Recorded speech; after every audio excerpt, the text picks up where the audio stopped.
Salut, c'est Hugo. Aujourd'hui, on va parler de ces petites habitudes qui t'aident à dire stop à l'accumulation. Tu sais, des objets qui s'empilent chez toi sans raison, ces achats impulsifs que tu regrettes.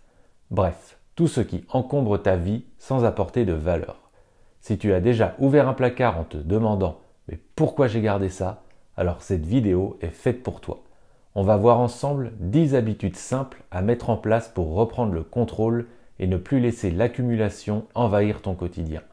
Et reste bien jusqu'à la fin, car j'ai un cadeau pour toi qui va vraiment t'aider efficacement. Habitude 1, se fixer un budget d'achat non essentiel. Fixer une limite claire pour tes dépenses plaisir t'aidera à mieux gérer ton argent et à éviter les achats inutiles. Définis une somme mensuelle que tu peux te permettre sans culpabiliser. Cela te permettra de profiter de petits plaisirs tout en conservant ton contrôle sur ton budget. Pour t'y tenir, essaie la méthode des enveloppes. Retire en espèces la somme allouée et utilise uniquement cet argent pour tes achats non essentiels. Une fois l'enveloppe vide, plus de dépenses. Cette approche visuelle peut être très efficace pour éviter les écarts. Habitude 2, se poser la question « Pourquoi ?» avant chaque achat. Avant de dégainer ta carte bancaire, prends quelques secondes pour réfléchir. Pourquoi est-ce que je veux cet objet? Est-ce un vrai besoin ou juste une envie passagère? Souvent, on achète par automatisme, par habitude ou juste parce qu'on a vu une pub bien ficelée qui nous a donné envie. Mais en prenant le temps de te poser cette question, tu fais un premier tri mental.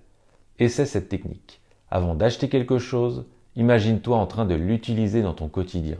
Si tu ne peux pas clairement voir comment et pourquoi tu vas t'en servir, c'est sûrement un achat superflu.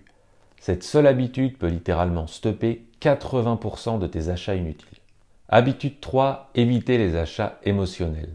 Nos émotions influencent souvent nos décisions d'achat. Après une mauvaise journée ou un coup de stress, on peut être tenté de se faire plaisir avec un achat impulsif.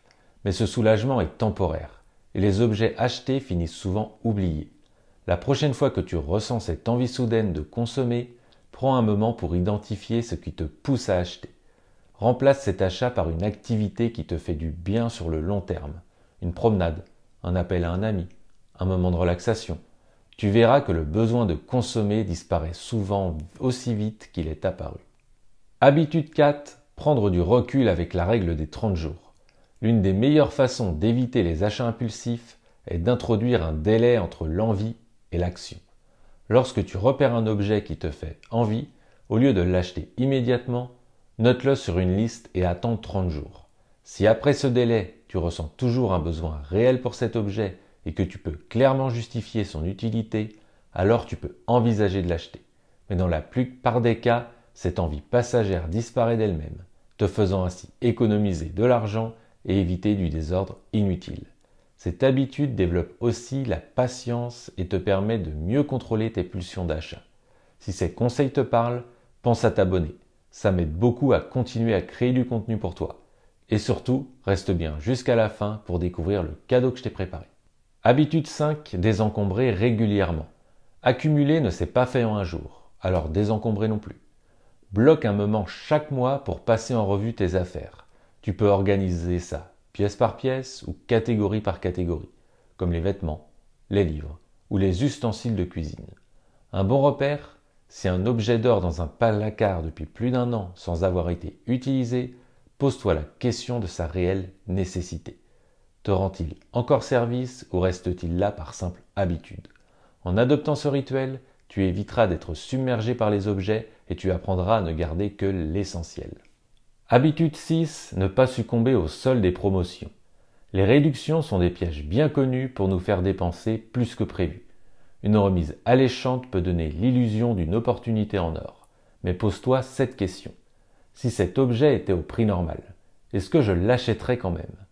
Une astuce simple est de faire une liste de ce dont tu as réellement besoin avant d'entrer dans un magasin ou de naviguer sur un site de vente en ligne. Si ce n'était pas prévu dans ta liste, c'est probablement un achat impulsif dont tu pourrais te passer. En limitant tes tentations, tu fais de vraies économies et évites d'encombrer ton espace avec des objets inutiles. Habitude 7, apprendre à apprécier le vide. Un espace épuré favorise la clarté mentale. Plutôt que de voir le vide comme un manque, essaie de l'envisager comme une opportunité de mieux respirer, d'avoir moins de distractions visuelles et de simplifier ton quotidien. Un intérieur allégé rend les tâches ménagères plus faciles et apporte une sensation de calme. Laisse volontairement certains espaces dégagés et observe comment tu te sens. Habitude 8, pratiquer la gratitude. L'accumulation vient souvent d'une insatisfaction inconsciente. En prenant le temps d'apprécier ce que tu possèdes déjà, tu diminues naturellement ton besoin de toujours vouloir plus. Note chaque jour 3 choses positives, qu'elles soient matérielles ou immatérielles. Cette habitude te permet de ressentir plus de satisfaction et d'adopter une consommation plus réfléchie. Habitude 9, appliquer la règle du 1 entre 1 sort. Chaque fois que tu introduis un nouvel objet chez toi, fais en sorte d'en faire sortir un autre. Cette règle est simple mais extrêmement efficace pour éviter l'accumulation progressive.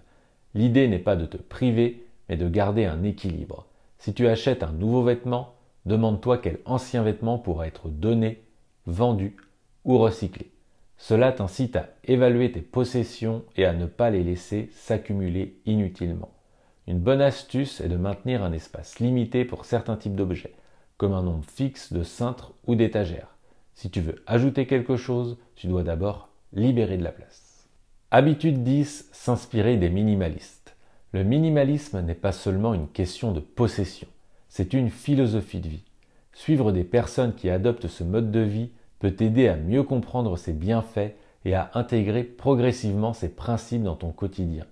Regarde des témoignages, lis des livres ou explore des documentaires qui montrent comment vivre avec moins peut réellement apporter plus de liberté et de sérénité.